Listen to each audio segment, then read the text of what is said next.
उनकी आवाज बहुत बुलंद है। आज भगवान के दरबार में भगवान का मंदिर है, भोलेनाथ का, भगवान राम का, जितने भी देवी देवताओं का मंदिर है, सभी के श्री चरणों में कोटि कोटि नमन है, वंदन है। मैं डॉक्टर भारत भूषण वाराणसी से, काशी से, उत्तर प्रदेश की भूमि से 1000 किलोमीटर से चल करके आज इस कार्यक्रम में शामिल होने के लिए आया हूँ। और आज हम लोगों के बीच में श्री ओपी नायक जी यहाँ पर आए हुए हैं, जो कि भोपाल और सीहोर जिले के बहुत बड़े व्यवसायी रियल एस्टेट के ओपी नायक जी यहाँ पर हैं। आज वो हमको लेकर के यहाँ पर आए हैं। एक बार जोरदार तालियों से उनका अभिनंदन करिए, स्वागत करिए श्री ओपी नायक जी का। और आज हमारे मंच पर जो कलाकार हैं, जो संचालन कर रहे हैं, मैं नाम तो नहीं जानता, लेकिन सभी कलाकारों का, ये जो कलाकार हमारी जो देवी हैं, जो हमारे देवता हैं, ये कलाकार नहीं है, ये देवी और देवता हैं। इनका जो स्वरूप है, जब भगवान के मंदिर में कोई कार्यक्रम होता है तो वो कलाकार नहीं रह जाता।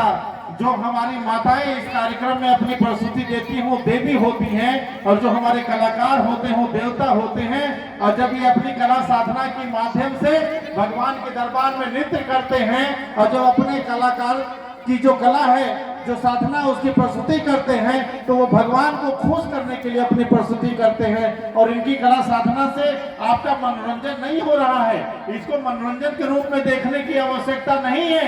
ये जो कलाकार हैं, ये भगवान के दरबार में नृत्य कर रहे हैं, और इनके नृत्य करने से, इनकी प्रस्तुति से, इनकी कला साधना से केवल इंसान नहीं, आज भगवान भी प्रसन्न है। भगवान की प्रसन्नता के लिए इनकी प्रस्तुति होती है। इन कलाकारों को अगर ध्यान से देखिएगा तो इनकी आत्मा, इनका जीवन और इनकी जीवन यात्रा जो रही है, वो एक साधना की जीवन यात्रा रही है। कलाकार के मनोरंजन का साधन नहीं होता।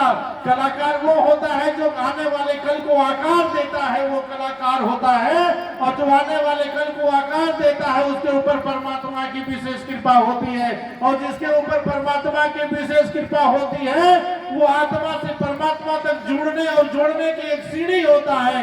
इन कलाकारों के लिए मैं चाहता हूं कि सभी बच्चे, सभी माताएं, सभी भाई, जो लोग यहाँ पर आए हुए हैं, एक जोरदार तालियों से इनका अभिनंदन करिए, स्वागत करिए सभी कलाकारों का।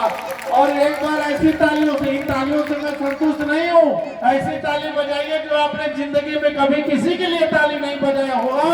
ऐसी तालियों से हमारे कलाकारों का उत्साह बढ़ाइए, स्वागत करिए, ताकि आपकी तालियों से भगवान जो का विग्रह यहाँ पर स्थापित है, भगवान को महसूस हो कि यहाँ बैठे हुए बच्चे, बच्चियां, भाई और बहन कलाकारों की साधना का सम्मान करना जानते हैं। और वो जानते हैं कि ये केवल कलाकार नहीं है, इंसान नहीं है, ये भगवान से जुड़ने और जुड़ने का एक माध्यम है। इसलिए आप कलाकारों का हमेशा सम्मान किया करिए।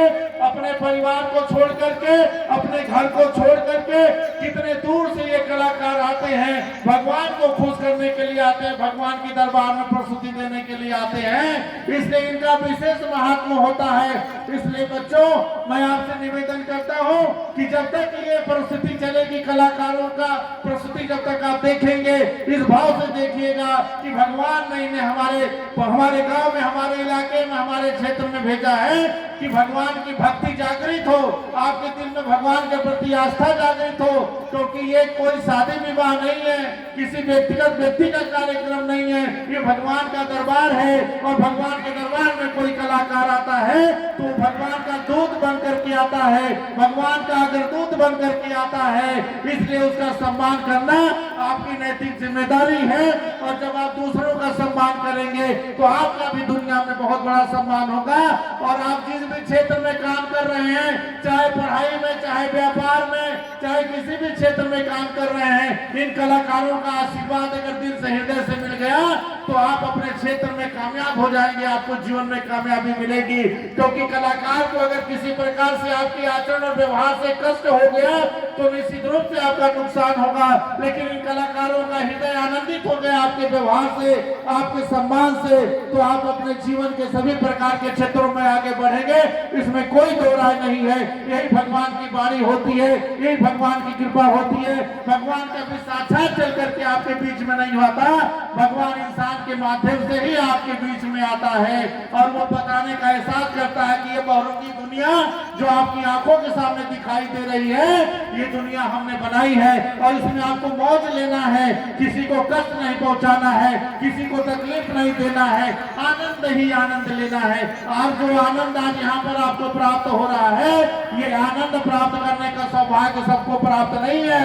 140 करोड़ की आबादी हिंदुस्तान की है, लेकिन इतने लोग यहाँ पर जो मौजूद है, ये 140 करोड़ लोगों में वो भाग्यशाली लोग हैं जो इन कलाकारों का आनंद ले रहे हैं। इसलिए जोरदार तालियों से इनका अभिनंदन करिए, स्वागत करिए।